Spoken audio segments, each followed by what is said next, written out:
Well, y'all, maybe this is the last time that I have to turn this off for about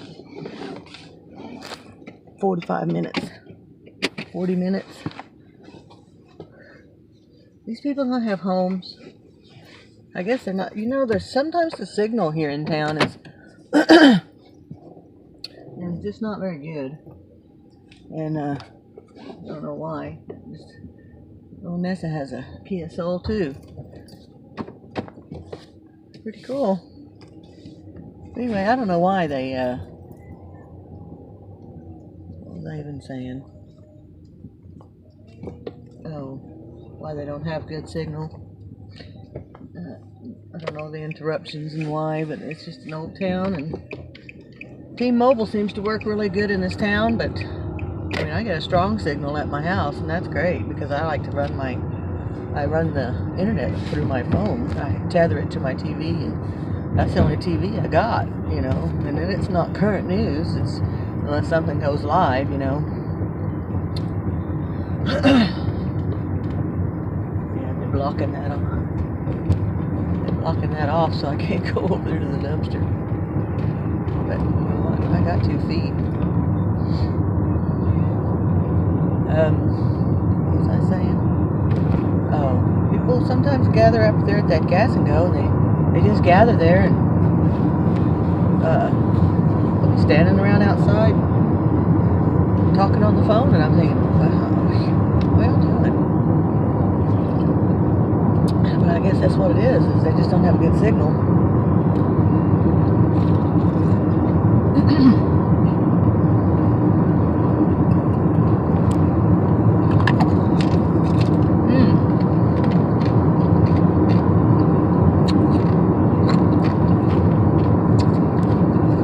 My ice from my house is just too big. I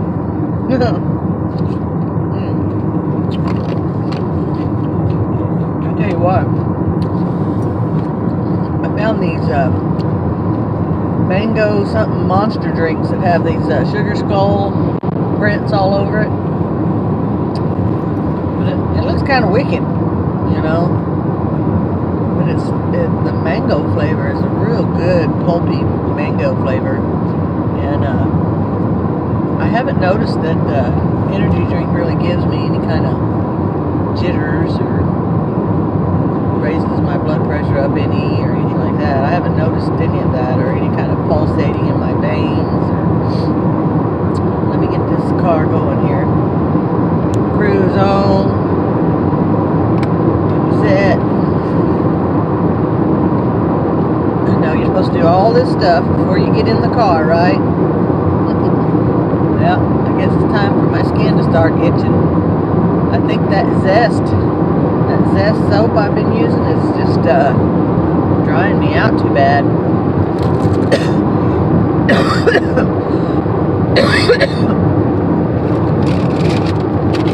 I got a Crispito, which I don't know what it is about Crispitos, but they are the bomb duty. Look at that.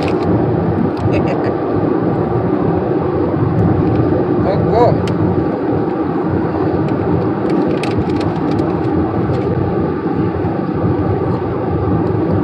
It's kind of crispy.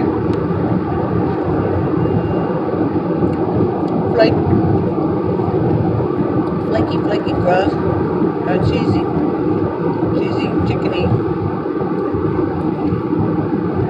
I like chicken soup or chicken pot pie on a stick. Still getting vegetables.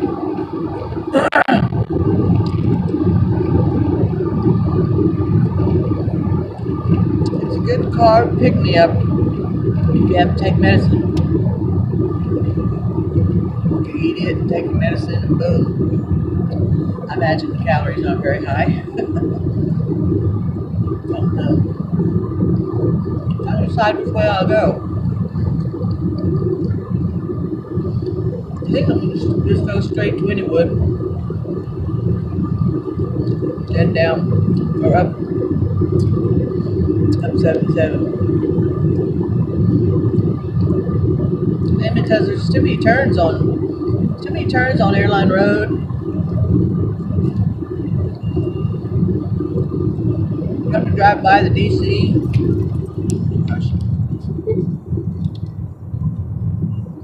Dog in the road.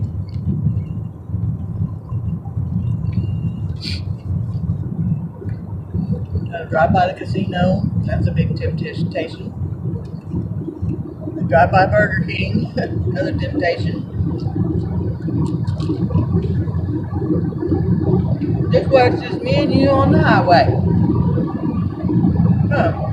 Funny, I put my hand here and my camera so focuses on my hand.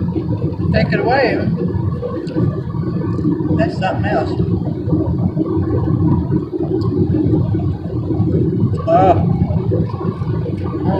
They didn't give me no napkin.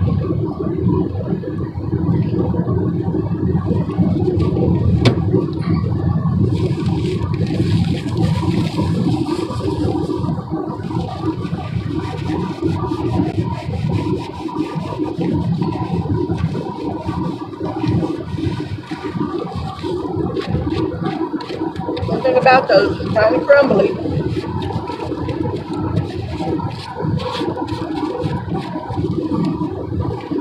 I'll ever stop at a little gas station somewhere and they have a little hot box. They put fried foods in. Yeah, get you a Crispito. Good stuff.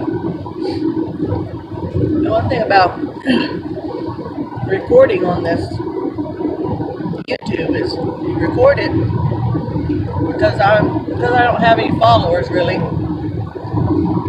Which if you want to, you can share it and see if people want to follow it or not. It's not really that interesting. I'm just now building my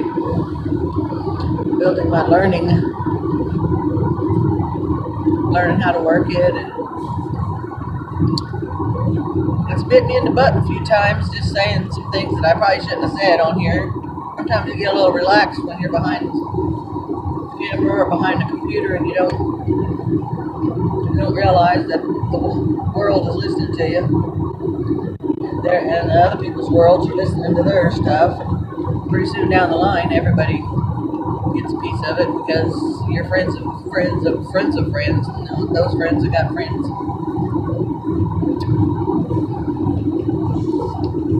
So I had a hard lesson to learn on that one.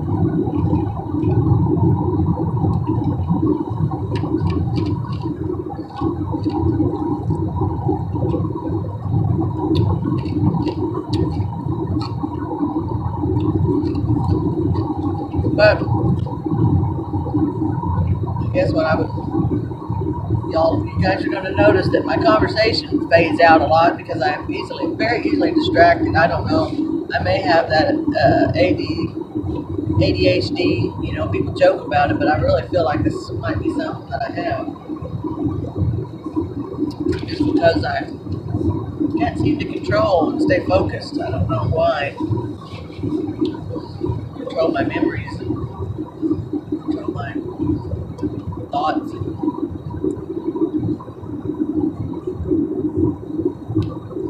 Because it doesn't take very long for it to just kind of clear out of my thoughts, and now I'm sitting here backpedaling, trying to think of what was it? What was I saying? I guess I'm just trying to learn this channel. I'm trying to learn how to videotape, and I don't know, it must take a special kind of person to be able to get monetized and actually get paid by YouTube, because I don't know that I do anything that entertaining to have something like spread around, or I guess I could become obnoxious. Or there's one guy I watch, and I don't know why, I guess because he's just pretty, you know, he's a pretty little gay guy, and he's always eating. And you know what a train wreck looks like, you know, if you've ever seen a train wreck or a car wreck or a house on fire or something, you just kind of get mesmerized by it and you just stand there and stare. Or when you drive by, you know, they call you rubbernecker or whatever. But this guy, I guess that's the appeal to it. It's just so shocking. His name is Chris Crocker. And he is blatantly homosexual and just talks about it really kind of nasty sometimes.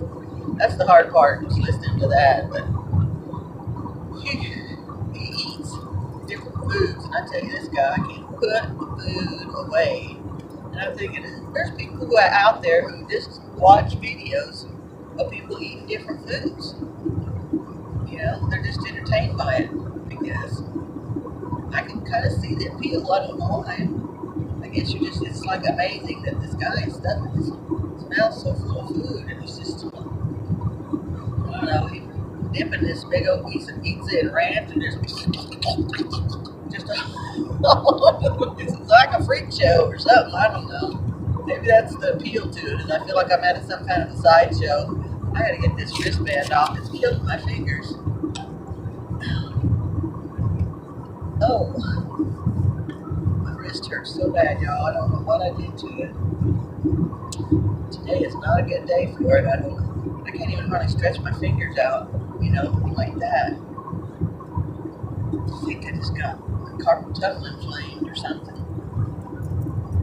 Went to pick up a box at work. You know, we have a shelf where we put all our boxes on. And went to pick that box up, and I grabbed hold of it like this. When I grabbed it and started to pull it towards me, something went pop. And I was like, oh, Lordy. What happened? And it started hurting me ever since then. It's like from Monday to until now, and it still hurts. And yesterday wasn't so bad. Maybe I overworked it a little bit yesterday because it wasn't hurting so bad. Right now it's hurting.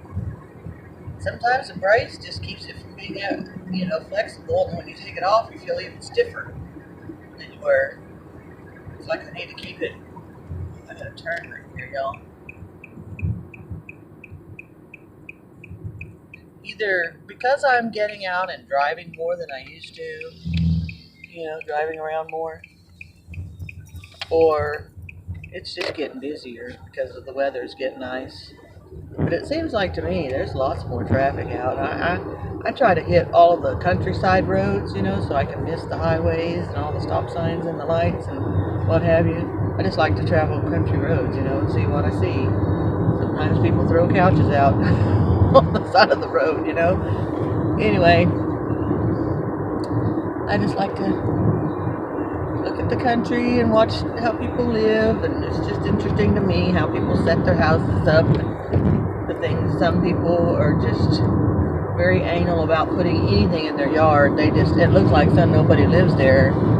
They even put their cars in the garage. You know, they just don't want nothing on the outside of their house, and it amazes me how can that happen, you know? Something's bound to get stacked up outside somewhere, by the garage or in the backyard. Or then you got these people who are like hoarders, and they have everything under the sun outside. You wonder if they've got any furniture on the inside. Their refrigerators out on the porch, and their chairs out on the porch, and all the kids' toys are in the yard, and you know, it's just like anything that's out in the yard. So you must live out there. I'm thinking it's starting to get chilly again. Well, y'all, I think it's time to break into the old powder donuts. I'm really going to make a mess of this, I can tell you that right now. And I know I'm going to hear it from everybody. You shouldn't be eating and driving. You wonder why you're so distracted. You're distracted because you can't seem to focus on one thing, and that is driving. Well, guess what? I live in this car a lot of times. So why didn't I eat something? Y'all see me getting all dizzy and slurred speech. I think I got that whole donut in my mouth and didn't drop a drop. I don't usually eat powdered donuts. I actually like the cake donut. They don't sell a cake donut anymore. You know, just with the glaze over it. So you gotta either get some kind of coconut thing, a chocolate donut, or a powdered donut. You can't get the other kind. So I used to, it looked kind of like a wheel. It had these little beveled edges on it, and it was round with a hole in it. And they were made of cake and just icing. Anyway, I used to glad I stopped. Aren't y'all glad? That's just a hard intersection right there. It's half crooked and sideways, and you're going from stop to 55. It's not easy. Get ready to drive by the state school. I don't know if y'all ever heard of the state school before, but it's really a waste of state's money. I see all of this ground and grass, and it looks like people have picked up tree limbs and big, huge pecan grove right there. I worked at the state school for a short time, but when I look over there, it looks like a big complex, like a mental hospital or a prison or something like that. And when you're in there, it looks like a mental hospital, and that's really what it was. It was a school. They called it a school because what they did is they took people who were emotionally, mentally disabled or handicapped. And a lot of it is because of some kind of accident or something they had. One lady that I took care of, she was a twin. She was a twin, and her twin died in the car. They both were left in the car with the windows up, and they got all hot and sweaty, and one of the twins died, and the other one just, she ended up developmentally disabled, where she was like 2 years old from then on. Here she's this grown woman, and I'm trying to help her take a shower and help her get along with the rest of them, because she's wanting to, she's like the same age I am, and I'm taking care of her, and she's like, I want to take a shower, and so she's acting like a little kid. So that was my first experience with what happens to people, through either neglect or abuse, or maybe it's something maybe the parents neglected their own bodies and misused their own chemistry in order to produce a child that just wasn't altogether normal, or sound, collectively sound. Can't say normal, because nowadays normal is relative to whatever,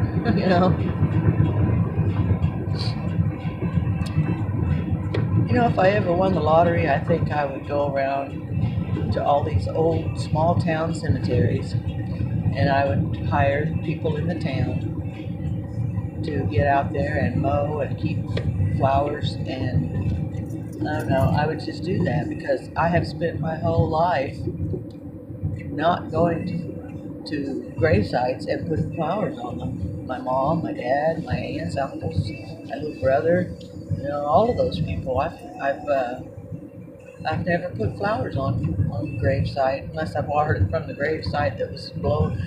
Maybe they was blowing all around, and it was just kind of randomly laying on the ground, so I picked it up and poked it in somebody's headstone thing area.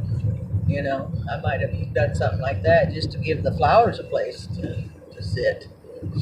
But I think if I did win the lottery or something like that, I would probably, that's what I would want to do, is just really pay all of that back for the neglect, there's been times that I've gone by a cemetery, and I'm confessing something to y'all that I probably haven't told just everybody, but I have a reasoning behind it, and it may not, and I think it's very controversial, the reasoning that I have, but I feel good with a clear conscience that I'm not doing something wrong. I've been called before by people a grave robber, which I'm not trying to rob anyone's grave. It's not like a dead person who owns something, maybe the people who bought the plot. But when you have a funeral and people bring all of these fresh flowers and plants, sometimes after they cover the body in the casket, they mound up the dirt and make it all big and tall. And then they take all those flowers that was given, and they just throw it all over the top of the dirt. Sometimes those flowers are pretty, they're brand new and they're pretty. And so I'll let it sit there a day, and when I drive by the next day, if they're all still there, I might go check and pick me a flower up there. And I always say a little prayer for the people who lost their loved one there, and I'm always thankful for the flower, but I think, this is a waste on the dead, is all of these beautiful fresh flowers just laying out on the ground to die. You know, to me, in my mind, I'm giving them a second life by taking the flowers in and enjoying them whenever they would just be laying there on the dirt after the whole family and everyone has left. And the next day, you know, the weather's still nice.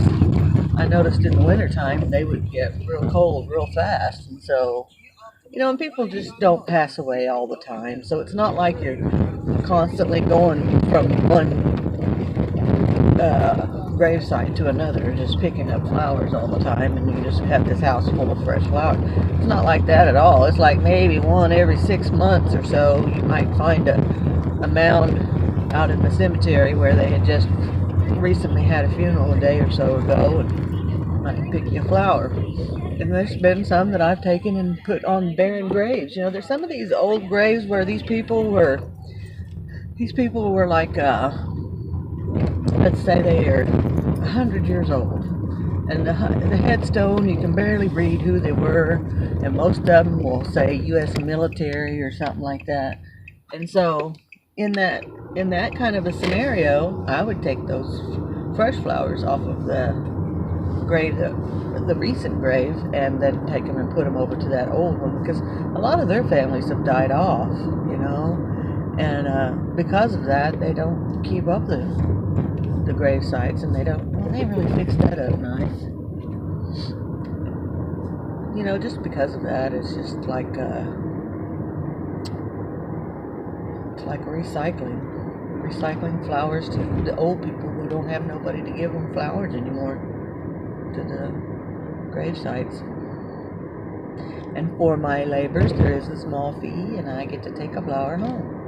One time I went by the cemetery by where I lived, and I guess the wind had blown really hard that day, and they were working on the fence, and the fence was all down, and so a lot of the fake flowers that they put there that, you know, sometimes sit for years and years, especially in the country cemeteries, because there's not anybody who really goes out and maintains them and takes the flowers off and puts more in and blah blah blah. So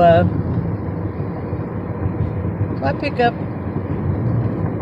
some fake flowers that had blown across the street over into the neighboring tree line, and it was red and white and blue flowers, and it was getting ready to be 4th of July, and I was like, these are pretty. I said, these must have came from that cemetery over there. So I went and picked them up, and they had a wire on them, and I thought, well, this will hang great on my deck, and I'll decorate for 4th of July.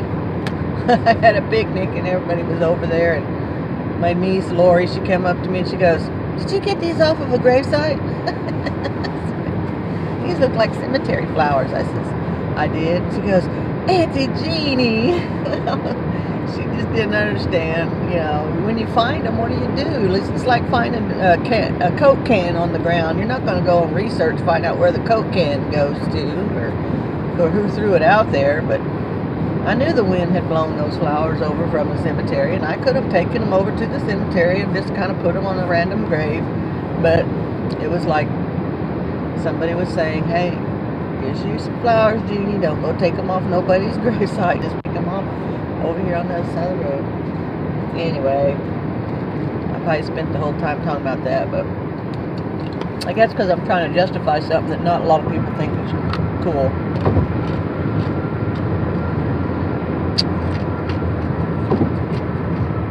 I found flowers before, fake flowers,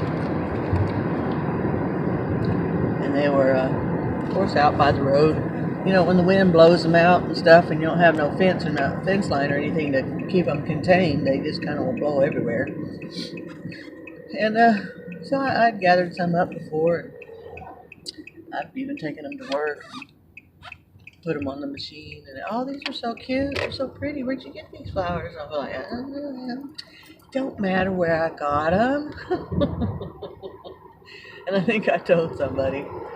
I might have told somebody that I got it from a funeral, and they're like, "Are you kidding me?"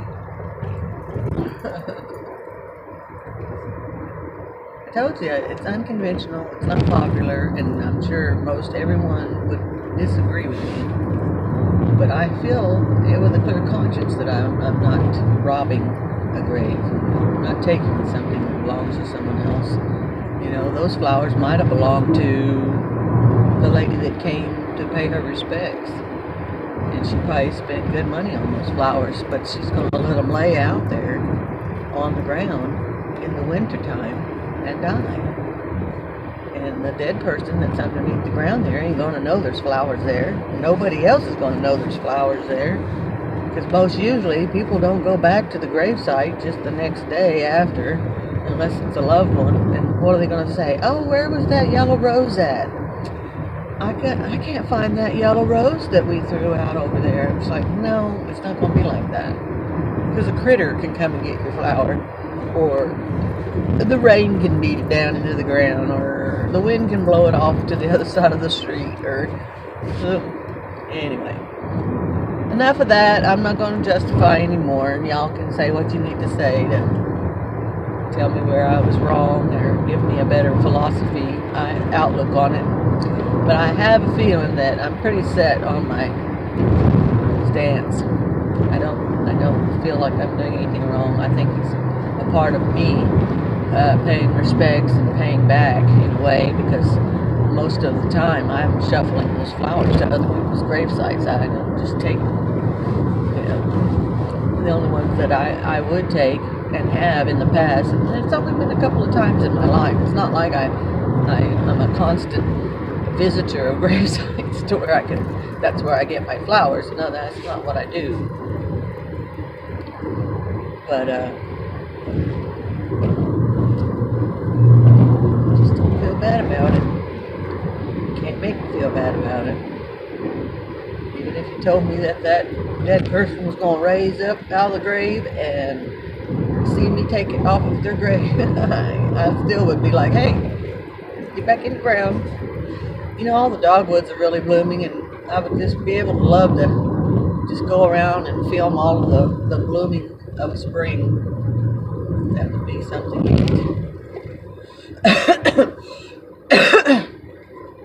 I have to remember to get my tackle box today, my fire pit, and a couple of tools for my upcoming spring garage sale.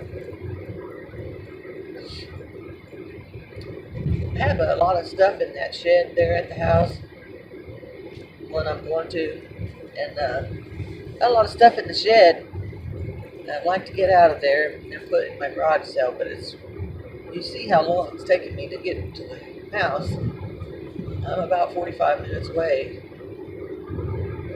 so loading my car up and going back and forth is just not feasible. Plus a couple of chairs, roll around chairs, really not, they're nice chairs, but they need to be recovered or shampooed really good. They're fancy where they got the little hooks and the elastic that hook the cushion on so that the cushion don't come out of the chair. It's pretty neat. I got them for free at a garage sale. And I thought, well, you know, I've got a big old wad of material. I can go and just staple this new material on there and recover this thing.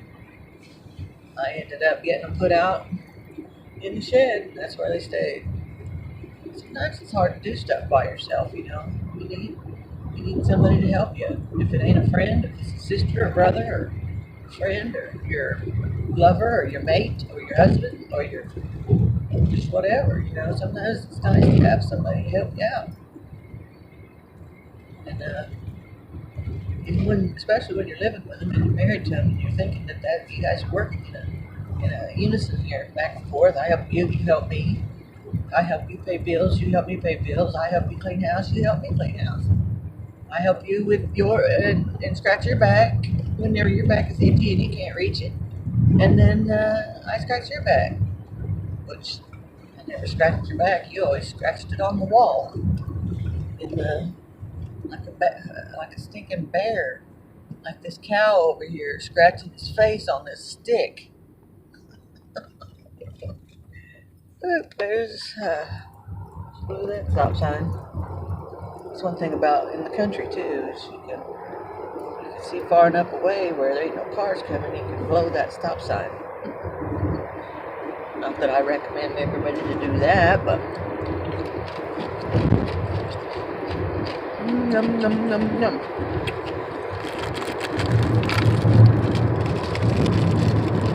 Well, I'm only about 3 miles away from my destination.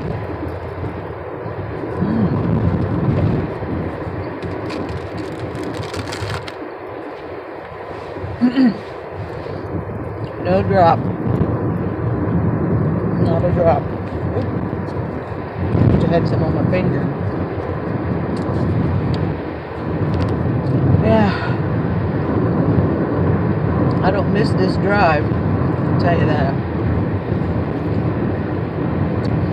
But it looks like I only have like 1, maybe 2 loads of laundry to do, and I'm excited about that because I allowed to get piled up last time, and I ended up having to take wet clothes home. I don't like that.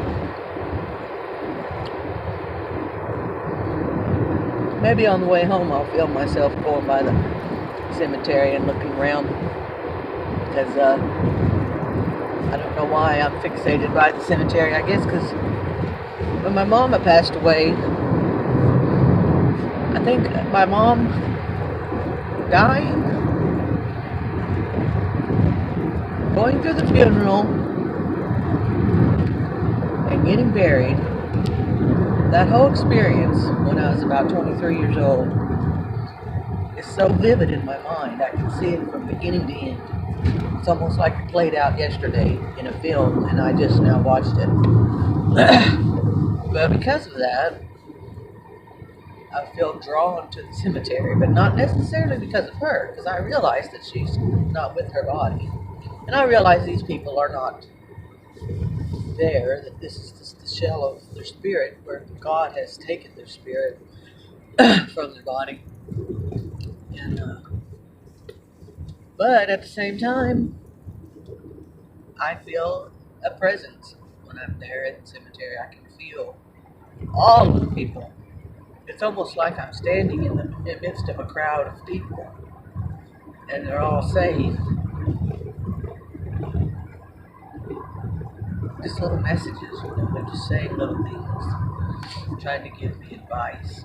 I can't recall anything I might have heard, that was advice, but tissue here.